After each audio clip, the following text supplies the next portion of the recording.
Aku tuh menganggap marketing itu jadi suplemen. Digital marketing as a supplement. Tapi bukan makanan pokok. Makanan pokoknya adalah branding. Tapi digital marketing itu adalah vitamin tambahan supaya immunity brand ini lebih kuat. Even for me as the founder, apapun yang konsumen sampein tuh aku mikirin terus gitu loh. Aku punya layanan namanya komplain ke founder. Founders Theory. Hai folks, hari ini kita kedatangan owner dari Skin Game, Michela Ham. Yay. Hello Michelle, everyone. Thank you Ko for Hai. inviting. Dengan senang hati, thank you banget sudah datang. Biasa dipanggil Michelle. Bisa email Michelle. Skin Game mulai dari tahun 2020, Betul. 4 tahun ya? Yes, 4 tahun. 4 tahun tapi sudah menurutku menorehkan banyak prestasi yang nggak cuma dilihat dari skala besar kecilnya, tapi memberi warna ke dunia skincare yang unik. Kalau aku boleh merangkumkan Skin Game, menurutku itu semacam ikigai-nya Michelle gitu. Ikigai. Wow, iya. Bisa jadi, bener. Karena aku ngeliat kalau cuma lihat dari sisi profit, banyak banget yang kalian lakuin itu tujuannya nggak profitable. True. Kalian bikin beasiswa, ya, ijazah Skin Game. Kalian bikin yang buat ODGJ. Betul. Dan bukan cuma sosial, tapi memang kayaknya kalian memang passion di sini. Dari kalian bikin komunitas yang sangat aktif, walaupun jumlahnya mungkin nggak sebanyak itu, nggak nyumbang profit signifikan, tapi aku lihat ini sesuatu yang brandnya itu hidup, punya nyawa. Nah menurutku brand-brand seperti inilah yang menarik dan bisa survive. Pertanyaannya agak signifikan di awal, spesifik maksudnya. Oke. Skin Game dengan keunikannya punya posisi terdampak gak pas kemarin brand-brand Chinese masuk? Oke. Terdampak atau enggaknya pasti terdampak ya. And I believe pasti semua local beauty brand tuh terdampak dengan masuknya more competitors, especially dari China, yang dimana harganya itu udah susah deh untuk bersaing gitu kan. Dan especially di Indonesia itu konsumennya masih sensitif banget sama harga. Tapi yang aku bisa menjamin, walaupun memang ya pasti terimpact, aku punya loyal customer tuh yang iya mereka mencoba brand lain tapi eventually mereka kembali lagi gitu. Apakah pernah revenue drop karena masuknya kompetitor? Of course, we experience that juga. Tapi aku banyak banget bacain message dan aku memperhatikan pola dari konsumen konsumen yang setianya Skin Game. Itu ya mereka kembali lagi eventually gitu. Karena yang namanya ada tren skincare baru, siapa sih yang gak mau coba kan? Aku juga pribadi penasaran gitu, oh ada brand baru pengen coba, itu totally normal lah. Ya, karena sepemahaman aku Skin Game itu fokus di basic skincare. Benar, makanya aku lebih suka menyebut kalau Skin Game itu kayak komoditi gitu kan. Jadi kayak sebuah kebutuhan. Kita gak compete dengan brand yang mungkin punya puluhan serum, belasan serum, punya toner, punya ini, punya itu. Kita tuh pokoknya kita selalu bilang boleh pakai serum, toner, terserah mau pakai apa aja, tapi basic skincare-nya pakai kita. Menarik. Memang jagoannya di basic skincare-nya. Juaranya basic skincare Ya. kita bilang ya. Jadi itu bikin walaupun banyak kompetisi tapi sudah punya positioning yang kuat. Yang mungkin orang pikir, loh bukannya ngembangin SKU lebih banyak. Tapi kan ketika yang lain ngembangin SKU lebih banyak, Michelle ngambil langkah di kembangin Motong. basic skincare-nya. Jadi kita tuh baru ada relaunching kok sebenarnya. Jadi Oke. sebelumnya kita tuh SKU lumayan banyak, 20 plus lah, hampir Oke. 30. Dan itu kita ada main dekoratif juga, makeup, kita main skincare juga. Terus skincare-nya juga macem-macem dari yang face mist, pelembab, lot lah. Nah tapi di saat itu revenue kita justru drop pas kita lagi expand SKU sebanyak-banyaknya. Karena apa? Karena memang pas kita expand SKU itu nggak punya dasar yang cukup kuat. Hitung-hitungannya kurang kuat gitu ya. Karena waktu itu founders FOMO aku bilang ya, founders FOMO. Karena ngelihat brand-brand lain launching terus, muncul brand terus. Kita sebagai founder, apalagi memang orang yang suka skincare, pengen kan explore formulasi baru terus-terusan kan. Dan waktu itu dalam 1 tahun kita launching produk banyak banget. Dan itu berpengaruh sangat-sangat buruk ke financial health kita. Karena kan jadi inventory-nya tuh agak lama gitu keluarnya. Ada yang memang fast moving banget, ada yang slow moving gitu. Setelah itu aku mulai menyadari, aku ngelakuin FGD dan aku coba nanya gitu ke konsumen setianya Skin Game, sebenarnya ngeliat Skin Game tuh brand yang seperti apa sih gitu kan. Dan benang merah yang aku dapetin dari semua informan itu adalah brandnya tuh gentle, simple, gak neko-neko, gak ngebingungin, mereka bilang kayak gitu. And itu jadi refleks balik ke aku kayak, lah kenapa ya gue launching produk sebanyak ini, padahal orang mengenal Skin Game itu sebagai brand yang gak neko-neko dan gak bikin mereka bingung gitu. Akhirnya kita relaunching, kita cut down a lot of SKU. Sampai sekarang sih saya cuma 8 SKU. Wow. And revenue wise we're better. Yes. Sekarang. Karena ujung-ujungnya bisnis kan bukan SKU lebih banyak ya. Betul. Tapi profitnya lebih besar, omset lebih besar. Dan gak selalu caranya dengan nambahin SKU. Yes. Gitu. Dan FGD yang dimaksudkan focus group discussion umumnya itu sangat sulit dibikin sama brand. Karena sekalipun mereka bikin FGD, mereka mau FGD-in siapa? Nah, Skin Game punya keunggulan karena dari awal sudah bikin Skin Game Warrior Betul. yang mereka sebenarnya mungkin setiap bulan sekali kalian FGD sebenarnya gitu kan ya. Iya benar. Sebenarnya banyak banget FGD informalnya. Iya. Calling ngumpul tiba-tiba ada feedback, Iya. nanya balik, ngobrol gitu. Atau kalau kita lagi ketemu, kita tuh kayak misalkan aku ulang tahun aja mereka datang ke kantor buat surprisein. Things like that lah. Yang jadi tuh banyak banget sih obrolan antara main game, kita sebutnya kalau diri kita main game sama si Warrior ini tuh banyak obrolan di luar FGD formalnya sendiri Nice. gitu. Ownernya ulang tahun, pembelinya kita anggap di sini pembeli ya kalau Iya. bahasa bisnisnya, pembelinya dateng kasih Yes. surprise. Coba dibayangin dulu, makanya aku bilang ini ikigai karena kalau ngomongin ya itu bukan tujuan owner lain, mungkin orang lain bilang ya saya nggak perlu kalau saya ulang tahun didatengin gitu kan, tapi masalahnya adalah bisnis ini tuh punya nyawa. Skin Game ini punya nyawa dan aku udah ngikutin Skin Game ini cukup lama, seingatku udah lebih pasti dari setahun lah ya. Cuman pas aku lihat banyak movement kamu yang menarik. Tapi kalau kita bilang wajar lah lulusan Prasmul, sekarang lagi ambil S2 ITB, berarti emang orang pinter. Maksudnya enggak sih. bisa kepikir banyak strategi. Nah boleh gak Ci Michelle kalau kata netizen share kalau misal di industri kecantikan sekarang masih worth it gak sih buat masuk baru kalau misalkan sekarang ini 2024 baru mau main di industri kecantikan. Menurut Ci Michelle tuh masih worth it gak sih? Oke, whether it's worth the fight atau enggak ya. Sebenarnya kembali lagi ke strength masing-masing ya, karena susah ngomong gitu. Kalau misalkan memang you have a good a good knowledge gitu ya, paham lah seputar beauty industry, paham branding untuk sebuah beauty brand, of course it's worth it gitu ya. Tapi kalau memang ternyata kamu kayaknya lebih jago di F&B atau di fashion, I think ya jangan masuk ke beauty brand. Jadi menurut aku it's very important that everyone knows sebenarnya capability mereka itu di mana, knows where to stand gitu loh. Kayak aku tuh most of the time yang aku lakuin tuh lebih self aware gitu sih. Aku jago di mana, aku nggak jago itu di mana. Gitu. And I make decision based on that, bukan based on marketnya seperti apa, tapi lebih kayak aku bisa atau tidak gitu sih. Interesting. Interesting. Ini kalau bahasa ikigai persis begitu tuh. Gitu ya. Ya kan? What you are good at. Oh iya, What do you benar-benar. love, what makes profit, sama what does impact the world. Right. Nah itu makanya aku lihat, wah ini sangat menarik dan kelihatan banget nyawa itu ada di Michelle. Tapi pernahkah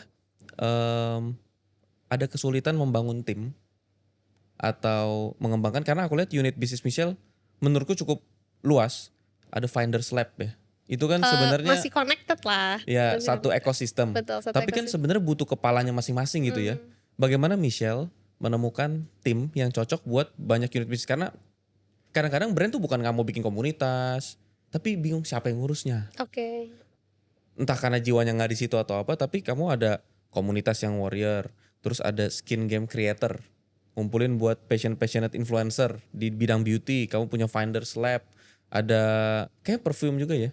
Iya, passion project itu. Nah, Passion dan project. itu memang tidak dijual. Tidak dijual. Nah, aku juga bingung itu tuh makanya secara bisnis model aku tuh masih memikirkan kok bisa ada orang bikin unit bisnis parfum tapi tidak dijual.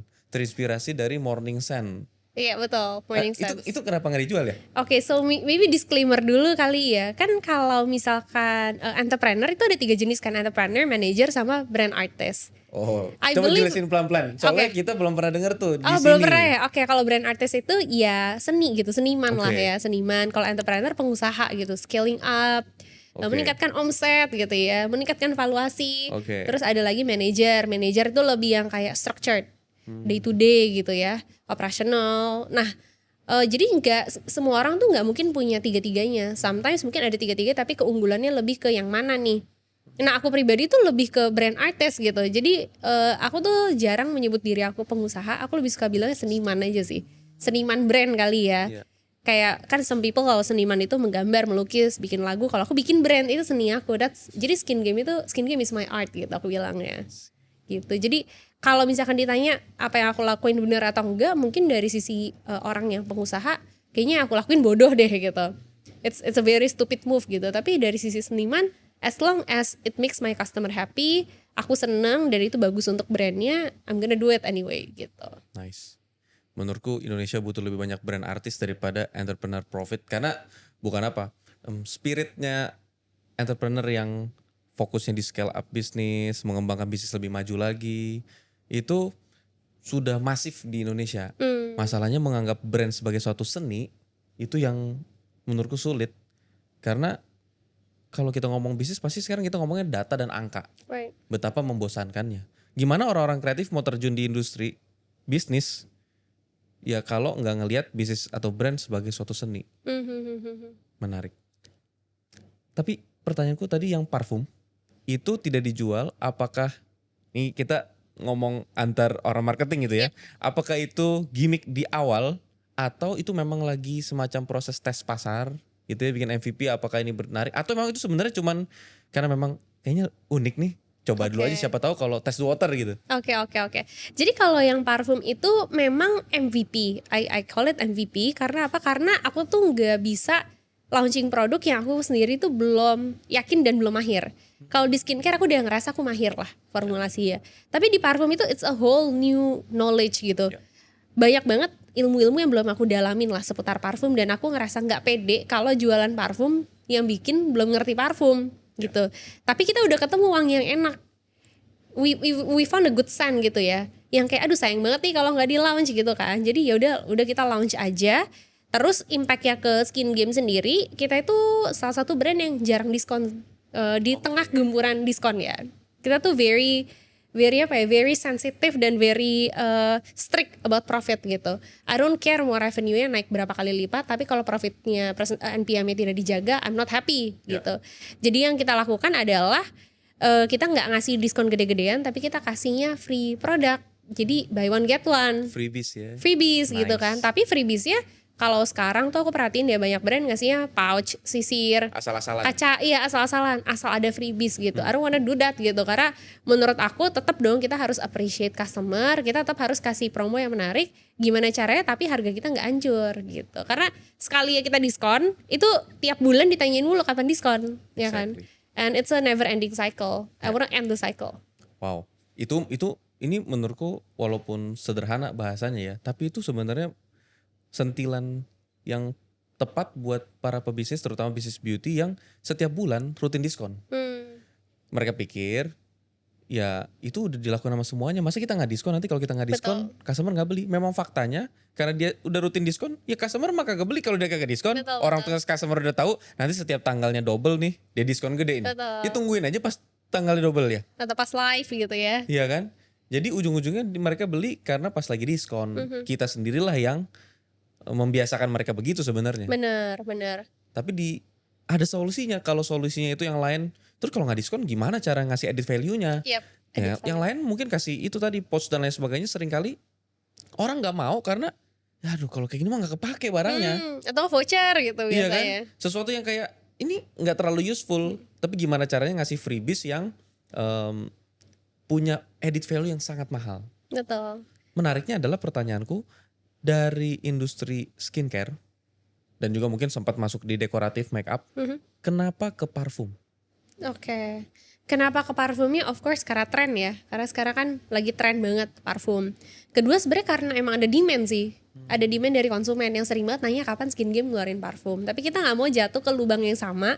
Skin Game itu dikenal sebagai basic skincare. Ya. Jadi kita nggak mau jatuh lagi ke tiba-tiba gue punya parfum gitu. And then bikin orang bingung lagi sebenarnya Skin Game itu mau jadi apa. Makanya kita pisahin brandnya. Kita bikin brand baru lah khusus untuk si parfum ini gitu. Jadi sometimes banyak banget godaan founders FOMO itu ya. Banyak banget godaan untuk kayak coba bikin ini gitu ya. Apalagi kalau seniman gitu kan. Seniman tuh pengennya bikin mengkreasikan sesuatu Bosenan terus. soal orang Bosenan ya. iya. Kayaknya aku punya ide pengen bikin ini gitu ya. Seniman tuh kayak gitu. Tapi harus sadar diri. Kemarin udah gue benerin, jangan diberantakin lagi gitu. Makanya dibedain juga brandnya. Nice. Sebagai informasi, mengutip kalimat Pak Teten Mas Duki, Menteri Kemenkop UKM, Kementerian Koperasi Unit Kecil Menengah, beliau bilang 90% menurut data beliau, menurutku valid, tapi aku ngomongnya patetan karena aku nggak baca datanya. Menurut beliau 90% parfum dunia itu ngambil Dari bahan-bahan Indonesia. alaminya itu di Indonesia. Iya, iya. 90%. Artinya sebut aja hampir semua brand parfum 90% ngambil apa ya namanya, mungkin tumbuhannya atau essential Bibitnya lah oilnya. ya. Iya, bibitnya itu dari Indonesia. Tapi Heeh, Indonesia sulit sekali nyiptain brand parfum benar. yang bisa mendunia. Sedangkan bahannya udah ada. Menurut Michelle sendiri, apakah itu karena teknologi pengolahannya atau masalahnya di upaya brandingnya? Oke. Mungkin dari banyak sisi kali ya, tapi dari orang branding menurut aku yes, one of the biggest issue tuh dari brandingnya. Kayak entah kenapa masyarakat Indonesia tuh masih banyak yang melihat brand lokal tuh pasti harus murah. Brand lokal itu pasti nggak sebagus kualitasnya nggak sebagus brand internasional gitu kan. Jadi kadang aku ngerasa ada keterbatasan dari brand lokal untuk bisa berkreasi karena keterbatasan harga tersebut. Kalau brand lokal parfum kayaknya 500.000 aja hitungan udah mahal gitu kan. Tapi let's say kita beli brand-brand dari luar negeri gitu, dari Eropa, parfum 1 juta 2 juta aja dibilangnya murah gitu Ya, kan. betul. Jadi dari brand lokal sendiri tuh punya banyak keterbatasan, kepentok harga gitu. Kita mau berkreasi tapi aduh kepentok harga gitu sih. Ya, mungkin karena kepercayaan masyarakat sama brand lokal terhadap parfumnya itu belum bagus gitu. Tapi ya mungkin itu karena brandingnya tidak dibentuk gitu kan. Brand lokal mungkin ya mungkin main di apa ya, di safety spotnya adalah ya udah brand lokal berarti gue bikin murah gitu. Jadi sebagai local beauty brand atau local brand owners kita juga nggak berani untuk matok harga tinggi gitu kan. Ya. Karena kayak kayaknya nggak ada yang beli deh. Udah bikin harga murah lagi, bikin harga Ya. murah lagi. Eventually ya brandingnya ya jadi parfum murahan Ya, gitu. ya. Kalau dari teknologi pengolahan parfumnya, dari pengalaman Michelle bikin parfum itu, sebenarnya kita kesulitan gak sih di teknologi pengolahannya? Aku kan nggak ngerti nih. Aku tuh nggak punya perbandingan karena nggak tahu di luar negeri sana seperti apa ya. Tapi di Indonesia sendiri mau bikin parfum enak ya bukannya susah, tapi bisa lah. Mau bikin parfum enak, ya of course you can do it gitu. Cuma mungkin ya kepentok harga sih ya, kadang kan mau pakai bibit yang bagus sekalipun harganya bisa tinggi banget. Jadi Gitu di sih. bisnis parfum tuh lebih ke bibitnya, bukan kayak ada proses mesin tertentu yang bikin parfum itu bagus gitu ya? Banyak faktor sih. Parfum bagus tuh aku agak susah ya. Kayak parfum tuh pasti wangi kan? Ya, It does the job, wangi, oke. right? Tahan lamanya Tahan itu lamanya- tergantung apa sih? Parfum murah sekalipun bisa tahan lama kan? Sometimes itu bisa dari notes-nya, Sorry? notes ya. Kalau bisa notes apa ya namanya? Sebutnya notes gitu. Jadi kayak misalkan contohnya wangi-wanginya tuh soft gitu ya. Wanginya linen, wanginya mungkin floral, white floral gitu ya. Of course dia nggak akan setahan lama kalau parfumnya yang notesnya woody. Oh, oke. Gitu. Jenis wanginya lah Jenis gitu ya? wanginya Oke. gitu. Kan aku ada beli juga parfum-parfum yang mungkin dari brand yang agak high end gitu ya. Tapi kalau aku pilih memang parfumnya itu yang notesnya soft gitu ya. Ya emang nggak tahan lama gitu sih. Jadi banyak faktor sih sebenarnya. Banyak faktor. Interesting. Menurut Michelle sendiri ketika berusaha membangun brand, entah mau itu skincare ataupun parfum, langkah-langkah paling basic apa sih yang bisa dilakuin sama brand owner yang bahkan upaya brandingnya sangat minim? Upaya brandingnya sangat Ya, minim. lebih ke langsung menjual, Oke. ngomongin margin profit, dia nggak ngomongin story apapun bla bla bla, dia nggak tahu branding itu apa. Alright. Menurut aku nggak ada yang salah juga dari itu. Karena kan ada branding, ada marketing kan. Some people are really good at marketing, digital marketing. Ya banyak lah orang yang jago mengiklan ya. Ya. Jago beriklan. Apakah itu menghasilkan? Itu menghasilkan gitu kan. Tapi branding tuh sebenarnya menghasilkan gak sih? Ya menghasilkan juga. Jadi kalau di aku, karena aku orangnya lebih ke branding, aku tuh menganggap marketing tuh jadi suplemen. Digital marketing as a supplement. Tapi bukan makanan pokok. Makanan pokoknya adalah branding. Oke. Tapi digital marketing itu adalah vitamin tambahan supaya immunity brand ini lebih kuat Oke. gitu. Nah, ada juga orang mungkin yang brandingnya minim lah, tipis-tipis, biasa aja pokoknya. Ya udah packaging gini aja, warnanya heboh bla bla bla, tapi di marketingnya dia kuat banget gitu ya. Jadi dia spend 100 juta gitu, ROAS mungkin bisa 10 kali lipat, 20 kali lipat. Does it work? It works too, right? Tanpa branding yang macam-macam gitu. Tapi sebenarnya ya apa ya, choose your fight and battle aja. Sebenarnya lu pengennya lebih berdarah-darah di mana? Karena keduanya pasti ada plus minusnya. Kita jago di branding doang, sebenarnya kan kalau mau naikin revenue agak lebih susah lah dibandingin nggak bisa semata-mata tinggal nambahin budget langsung boom gitu kan. Ya. Tapi orang marketing yang biasa digital marketing sekalinya mati iklannya ya brandnya nggak jualan juga karena nggak ada brandingnya. Ya. Dan mungkin lebih gampang berpindah lah konsumennya kalau kita lebih punya loyal consumer. Plus minus lah, tapi nggak ada yang salah dan nggak ada yang bener sih kalau menurut aku. Menarik. Jadi usaha branding kan sederhananya bikin orang itu cinta lah sama brand kita. Ya kalau dalam hal ini mungkin skin game. Tapi kalau tadi bahas praktisnya, gimana sih upaya branding? Mungkin tadi Michelle bilang mungkin dari sisi packagingnya. Aku bukan ahli branding, aku biasanya lebih main ke marketing. Tapi aku butuh sangat banyak insight dari sisi branding di konteks skincare aja. Touch point kan kalau bahasanya orang branding itu touch point ya. Touch point branding apa aja yang penting buat industri skincare. Apakah packaging segitunya? Padahal kan botol itu kita punya sangat banyak keterbatasan. Pasti kita impor dari China gitu kan. Tapi impor dari China pun ya pasti begitu-begitu aja juga gitu kan. Mau kayak gimana sih? Kecuali mungkin kita impornya dengan jumlah yang sangat banyak. Nah, touch point apa sih yang penting buat branding di skincare? Oke. Touch pointnya sebenarnya end to end sih ya pastinya. Jadi pertama-tama mungkin harus bikin customer experience journey-nya dulu. Pertama kali konsumen itu in touch sama brand kita itu di mana? Apakah di social media, e-commerce, atau dari mana nih? Gitu kan nggak langsung ke packaging kan? Terus habis itu baru mungkin habis itu mereka check out di e-commerce. Jadi kayak aku pribadi tuh suka nge-breakdown each and every steps sampai dengan cara komunikasi brandnya ke konsumen. Jadi contohnya kan kita punya customer relation atau customer service kan. Itu tata bahasanya aja tuh dirapihkan gitu loh. Titik komanya, EYD-nya itu tuh harus sesuai KBBI. Oh gitu? Lumayan ya. Jadi aku paling gak suka tuh kalau misalkan nggak sesuai KBBI gitu. Contohnya misalkan mau pakai titik, biasanya hurufnya kebanyakan gitu ya. Iya, atau titik kan nggak pakai spasi dulu ya kan. Things like that tuh kan very simple. Betul. Tapi sebenarnya touch point branding itu sedeep itu gitu loh. Whether the whole touch point itu represent the brands or not, I think that's very important. Interesting. Jadi buat pemilik brand yang merasa kayaknya saya nih kalau bersaing dengan harga cukup sulit. Salah satu caranya supaya nggak perlu bersaing harga adalah kita punya brand yang kuat. Artinya kalaupun dibandingin harganya kita lebih mahal, orang tetap mengambil kita karena yang dia suka bukan cuma sekedar harganya lebih murah di kategori itu, tapi punya nilai brand yang kuat. Iya, setuju. I think itu sih keunggulan dari punya branding yang kuat ya.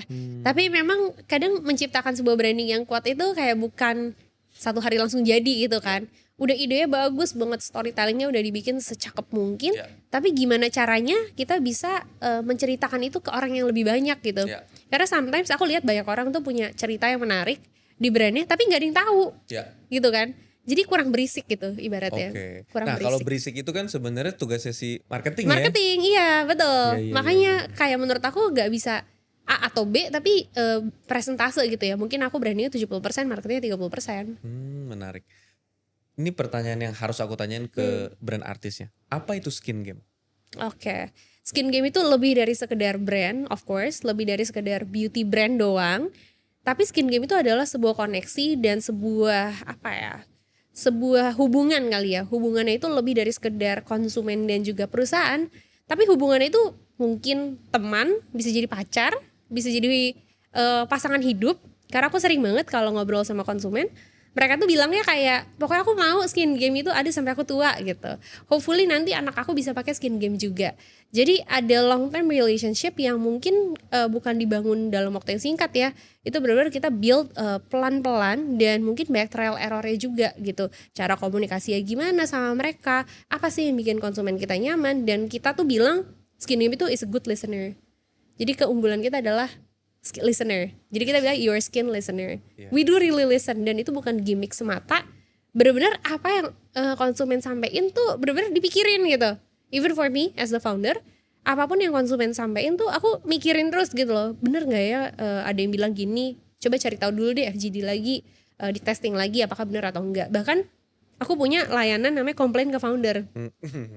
Jadi itu dimana nomor aku tuh terpampang di semua media sosial skin game. Pokoknya kalau lu mau komplain langsung ke founder, monggo silahkan. Ibaratnya kalau kita makan di restoran kan, kalau kita nggak puas, kita biasanya mana manajernya gitu kan. I think the same thing goes to online brands juga. Harus bisa komplain langsung ke foundernya. Keren kan? ini aku belum pernah dengar ada di industri sejenis yang melakukan hal yang sama. Artinya kamu adalah trendsetter di bidang kamu yang menurut aku value-nya tuh sangat mahal.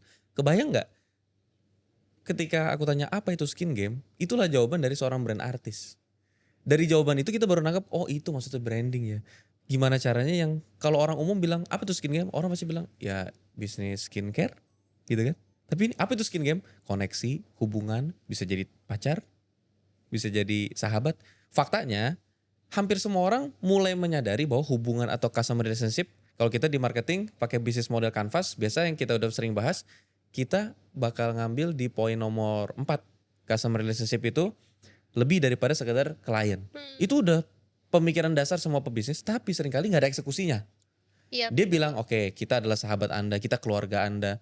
Tapi contoh, mana ada sahabat atau keluarga yang kagak pernah ketemuan ibarat kata. Ya kan? Masa sahabat sama keluarga kagak ketemuan? Ya walaupun gak sesederhana itu, tapi faktanya skin game ketemuan berapa kali per chapter sih? Hampir setiap bulan ada sih, online dan offline meet ya. Mereka punya komunitas, disebutnya Skin Game Warrior. Skin Game Warrior dan dibaginya per chapter. Sekarang ada 9, 8, 8 deh, 8 chapter komunitas yang aktif ketemuan hampir setiap bulan. Online, offline ketemuan. Dan ketika mereka bilang, I'm your skin listener, aku pendengar kebutuhan kulitmu, ya dia benar-benar mendengarkan mau secara WA langsung ibarat kata ataupun langsung ketemuan, iya benar-benar mendengarkan, Betul. kagak cuman bilang begitu doang. Menarik. Tapi dimulainya dari obat total jerawat ya? Iya bener. Jadi awalnya tuh pacar aku jerawatan. Oh pacar, Now bukan diri sendiri. husband. Ya jadi kayak 7 years ago lah ya. Aku tuh sempet kan deket dulu nih sama suami aku ya sekarang. Dia tuh jerawatan. Dari situ tuh aku mulai explore skincare. Dan aku nemenin dia ke dokter A, B, C lah. Cobain semuanya. Terus aku jadi explore banyak banget produk-produk skincare. Sampai ketemulah sebuah produk yang waktu itu lagi ngehits. Terus habis itu aku kayak baca ingredientsnya. Oh kayak gini ingredientsnya kok kayak nggak sulit ya gitu. Kebayang lah. Akhirnya cobalah kita bikin nge-benchmark dari si produk tersebut. Akhirnya it works. Terus aku juga cobain ke pacar aku, terus ke teman-teman yang jerawatan. Jadi waktu itu kelinci percobaan itu adalah pacar aku sendiri sama beberapa teman-teman. Aku kayak kirim-kirimin sampel, ntar cobain ya gitu. Terus ternyata it works, ya udah diseriusin. Dari obat total jerawat yang per bulan sempat cuma 50 dan perlahan-lahan sampai akhirnya ribu-ribuan Betul. per bulan. Baby steps. Nah, jadi nggak yang tadi Michelle bilang nggak langsung berhasil, tapi pelan-pelan punya kekuatan. Tapi waktu itu modal awal ketika membuat itu berapa besar sih? Oke, interesting topik karena modal itu antara 5 juta sampai 100 juta. Maksudnya gimana? Karena we start with 5 juta itu sebenarnya aku udah mulai berbisnis skincare dari modal itu 5 juta. Jualan apa ya? Jualannya reseller, nge-resell. Kamu pertama kali ngelakuin resell Iya itu? iya skincare macam-macam lah, bukan brand aku doang tapi ya macam-macam gitu. Apa kita jual lah. Dari 5 juta itu dikumpulin lama banget sampai akhirnya hit 100 juta. Digulung-gulungin terus kan. Karena waktu itu masih dapat uang jajan. Jadi gue pikir oke, uang jajan harus gue keep. Terus habis itu modal yang tadi ya buat bisnis kita puterin terus. Sampai jadi 100 juta tuh dalam beberapa tahun. Nah modal 100 juta itu jadi modal awal aku membangun skin game. Aku bawa ke pabrik tuh. Kan di pabrik MOQ 100 lumayan juta gede. itu? Iya. 100 juta tuh langsung habis pokoknya buat PO ke pabrik. Oke. Buat PO ke pabrik langsung ya ludes begitu saja. Jadi it's like my last shot. Oke. Kayak kalau ini gak laku ya udah deh. Kayak 100 juta gue hilang begitu Gak saja. kesisa buat budget marketing tuh ya? Ada tapi minim banget Sangat sih. minim ya? Sangat minim. Jadi emang waktu itu kan di tahun 2020 waktu itu masih banyak banget influencers atau public figure yang minta barter. Oke. Kayak mereka nggak apa-apa nggak dibayar, barter aja kak. Ya. Bahkan mereka approach kita buat barter. Ya udah kita maksimalin di situ dulu. Jadi benar-benar build relationship sama influencer. Jadi sampai sekarang tuh masih ada tuh influencer yang dulu ngebantuin promosiin kita tuh masih in touch, masih ngobrol gitu. Jadi modal di industri ini walaupun untungnya mengasihkan, modalnya nggak sebesar itu. Tapi modal kan nggak cuma yang dilihat dari nominal Iya. rupiah. Tapi sekarang udah gak bisa deh kayaknya. Iya. Modal 100 juta tuh kayak Ya. nggak- Waktu itu nggak masih kejar. bisa barter influencer Masih bisa. ya. Kalau sekarang barter Kompetitor DM nggak juga dibales nggak ya? banyak tapi kan waktu itu Iya. masih baru banget. Sekarang kan ya lah kompetitor ads-nya udah berapa ratus juta sendiri gitu kan. Jadi agak susah sih for now kalau nggak punya branding yang menarik kali ya. Menarik. Komunitasnya sebenarnya kan bisa dinamain apapun, tapi dinamainnya Skin Game Warrior. Mungkin tercetus karena waktu awal si Acne itu Acne Warrior Hmm. itu kan untuk jerawat, makanya Warrior itu kan pejuang gitu karena ini mengentaskan jerawat dari wajah itu sesulit itu gitu kan. Mungkin kalau hanya mencerahkan apa dan segala macam. Tapi pertanyaanku adalah menurut Michelle, masyarakat Indonesia nih secara permasalahan kulit atau kebutuhan pasar sebenarnya celah mana sih yang masih bisa dimasukin sama industri beauty? Based on masalah kulit ya. Menurut aku sih yang masih bisa dimasukin mungkin kalau jerawat tuh tetap sih masih jadi main issue ya, kebanyakan orang jerawat, apalagi kalau yang masuk ya ke puberty gitu ya. Jadi mungkin skincare yang targetnya remaja itu jerawat tuh pasti. Tapi sekarang mungkin yang setelah jerawatnya selesai banyak orang tuh bermasalah dengan bekas jerawatnya. Oke. Jadi sebenarnya ladang bekas jerawat tuh gede banget sih. Bekas jerawat memutihkan, mencerahkan itu masih jadi paling besar sih menurut aku ya. Kalau aku lihat-lihat, apalagi kalau misalkan yang targetnya mungkin menengah ke bawah, ya mereka itu fokus untuk memutihkan. Itu dari dulu sampai sekarang nggak berubah. Ketertarikan orang ya di situ-situ aja sih. Ya. Karena sebenarnya masalah kulit yang bisa diselesaikan dengan skincare kan nggak banyak. Ya. Kayak kalau misalkan udah jatuhnya kayak bopeng gitu ya, atau kerutan, atau merubah struktur wajah itu kan sebenarnya udah treatment. Sebenarnya yang bisa dilakukan skincare ya sebenarnya terbatas. Dan dalam keterbatasan itu sebenarnya masih banyak ladang yang menarik. Tapi permasalahan tadi kalau kita cuma ngadu perang harga tanpa berusaha membangun branding di Yes, betul. industri yang udah berdarah-darah ini nggak segampang itu ya. Michelle berhasil membangun dalam 4 tahun ini skin game luar biasa. Tapi Michelle sendiri ngasih batasan waktu gak sih kira-kira kalau membangun unit bisnis yang lain? Berapa lama ini brand ini layak diperjuangkan atau ini mendingan udah deh di stop terus kita cari yang lain? Iya, oke. Kayaknya nggak, aku susah sih bilang durasi pastinya. Tapi kalau aku sih lebih ngelihatnya di skin game tuh masih banyak gak sih yang bisa saya lakukan.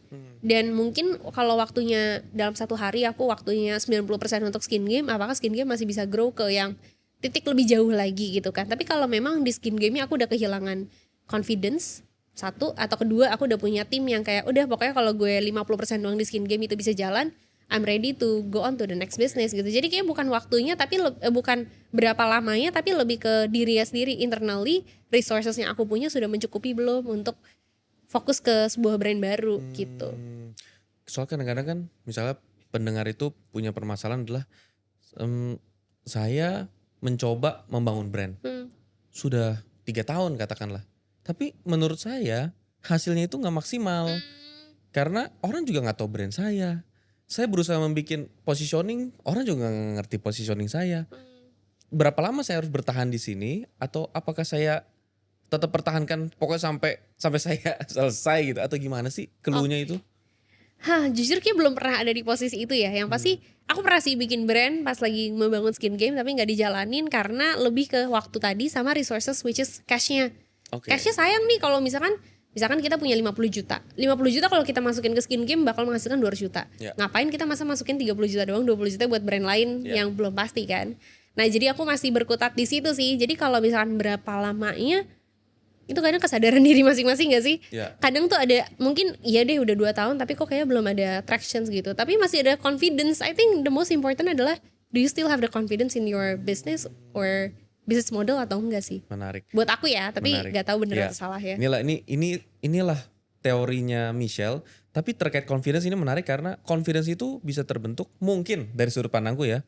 Kalau kita sering ngobrol sama orang lain juga tentang brand kita. Karena tadi aku anggap kamu adalah seorang pendengar yang baik. Bukan cuma jadi tagline tapi itu memang yang kamu lakukan. Karena kalau kita nggak mendengar, ya mungkin aja kita bisa confident terus. Tapi kan kita nggak denger ya respon orang itu apa terhadap brand kita. Kalau kita mendengar respon orang, mungkin kita bisa memperbaiki sesuatu. Tapi kalau kita nggak mendengar, apa yang mau kita perbaiki? Kita mau confident aja gitu kan. Menarik. Michelle di tengah kesibukan, Michelle masih ngambil S2 lagi. Itu kenapa? Panjang ceritanya ya, tapi oke, back to the story, dimana sebenarnya aku tuh orangnya nggak pinter ya, kan tadi sempat bilang ya kayaknya kalau bisa kan bikin brand bla bla bla orangnya pintar. Ciri-ciri orang pintar adalah tidak merasa pintar, itu emang gitu udah, ya? itu pengetahuan umum ya. Menurut aku semua orang tuh pintar, tapi pintarnya aku tuh bukan akademis gitu. I'm so far from book smart lah. Aku tuh dari zamannya SD, aku tuh benar-benar kayak ya bukan yang ranking terakhir tapi rankingnya tengah-tengah lah, dari 20 orang mungkin Oke. aku ranking 11, 12 gitu kan. Dan I always label myself as a someone yang nggak pintar karena kebetulan waktu itu masuk sekolah yang nasional. Tau lah sekolah nasional gimana ya, rankingnya dijabarin tuh. Iya. Ya kan. Terus gue kok nggak pernah ya masuk ke 3 besar, 5 besar gitu ya. Terus gak tahu kenapa kayak kalau misalkan anak yang kurang pinter itu kayak guru tuh kelihatan lah treatmentnya berbeda gitu kan. Jadi dari kecil I label myself dan aku tahu oh gue tuh sebenarnya nggak pintar gitu.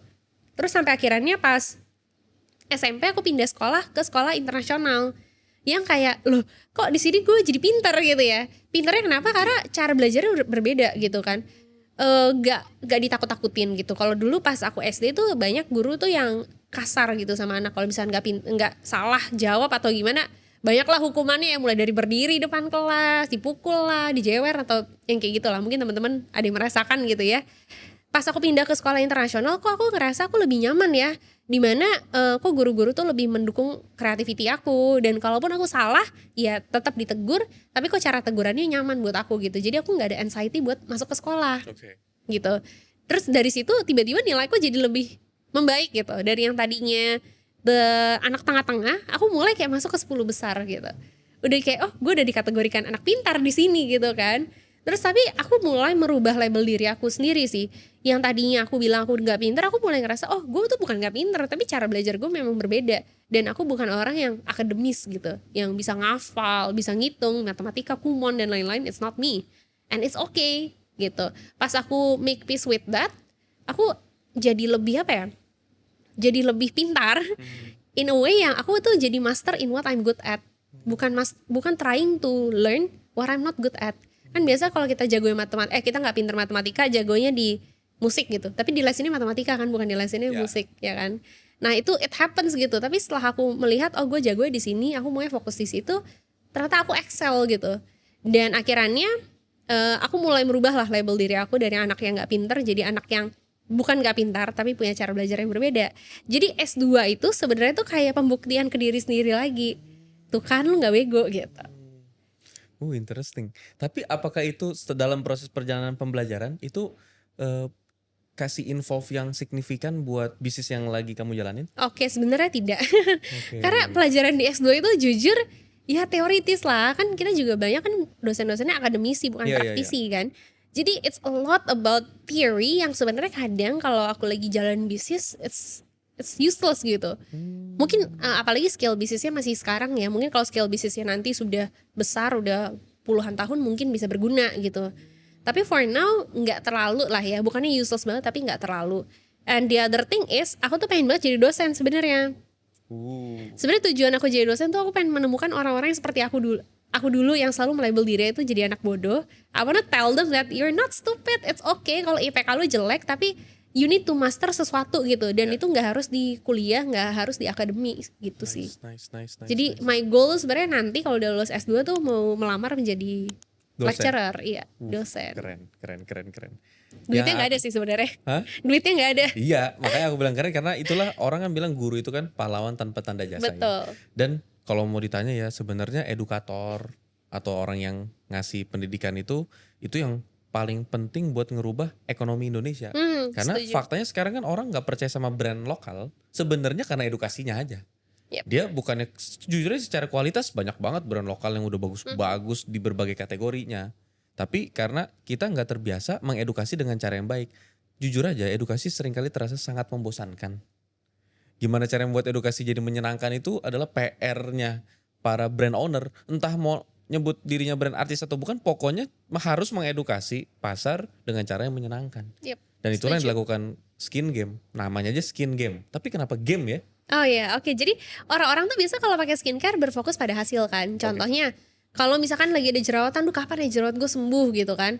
Diperhatiin terus tapi nggak menikmati prosesnya. Jadi kita percaya skincare itu harus kayak main game, ada level-levelnya dari level 1, 2, 3 sampai nanti mencapai level final. Dan kita main game seru, maksudnya seru aja kan. Mau kita level 1, level 2, level 3 kita tetap mainin terus kan sampai akhirnya nanti kita reach final levelnya. Jadi nggak melulu harus berfokus pada progres, tapi nikmatin aja.